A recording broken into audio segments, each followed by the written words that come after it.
പടിഞ്ഞാറൻ ന്യൂയോർക്കിലുള്ള ചരിത്ര പ്രസിദ്ധവും 160 വർഷത്തിലേറെ പഴക്കമുള്ളതുമായ ഒരു കത്തോലിക്ക ദൈവാലയം തകർക്കപ്പെടാതെ സംരക്ഷിക്കുവാൻ വത്തിക്കാന്റെ അടിയന്തര ഇടപെടൽ തേടി പ്രാദേശിക വിശ്വാസികൾ. ന്യൂയോർക്കിലെ ഔബേൺ എന്ന ചെറിയ നഗരത്തിൽ സ്ഥിതി ചെയ്യുന്ന ഹോളി ഫാമിലി കാത്തലിക് ചർച്ചാണ് തകർക്കപ്പെടാതെ നിലനിർത്തുന്നതിനായി വിശ്വാസികൾ ശ്രമിച്ചുകൊണ്ടിരിക്കുന്നത്. ഇതേപ്രതി 160 വർഷം പഴക്കമുള്ള ഈ ചരിത്രപ്രസിദ്ധമായ ദൈവാലയം പൊളിച്ചു നീക്കുന്നത് തടയുവാൻ ഇടപെടണമെന്ന് ആവശ്യപ്പെട്ട് ഇടവാംഗങ്ങൾ വത്തിക്കാനെ സമീപിച്ചു. ബിഷപ്പിന്റെ ഉത്തരവിനെതിരെ നിയമപോരാട്ടവും പ്രതിഷേധവും ശക്തമാക്കിയ വിശ്വാസികൾ ചരിത്ര പ്രാധാന്യമുള്ള ഈ ദൈവാലയം സംരക്ഷിക്കുവാനായി മാർപ്പാപ്പയ്ക്ക് അപ്പീൽ നൽകിയിരിക്കുകയാണ്.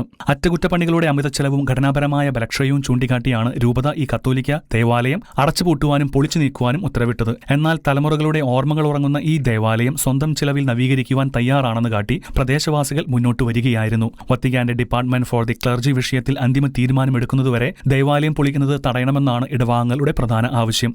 ദേവാലയത്തിന്റെ ചരിത്രപരമായ മൂല്യം നിലനിർത്തുന്നതിനായി വൻതുക സംഭാവനയായി സമാഹരിച്ചാണ് പ്രാദേശിക സമൂഹം ഈ സമരവുമായി മുന്നോട്ടു പോകുന്നത്. ഈ ദേവാലയം വെറുമൊരു കെട്ടിടമല്ലെന്നും തങ്ങളുടെ സാംസ്കാരിക പൈതൃകത്തിന്റെ ഭാഗമാണെന്നും വിശ്വാസികൾ വ്യക്തമാക്കി.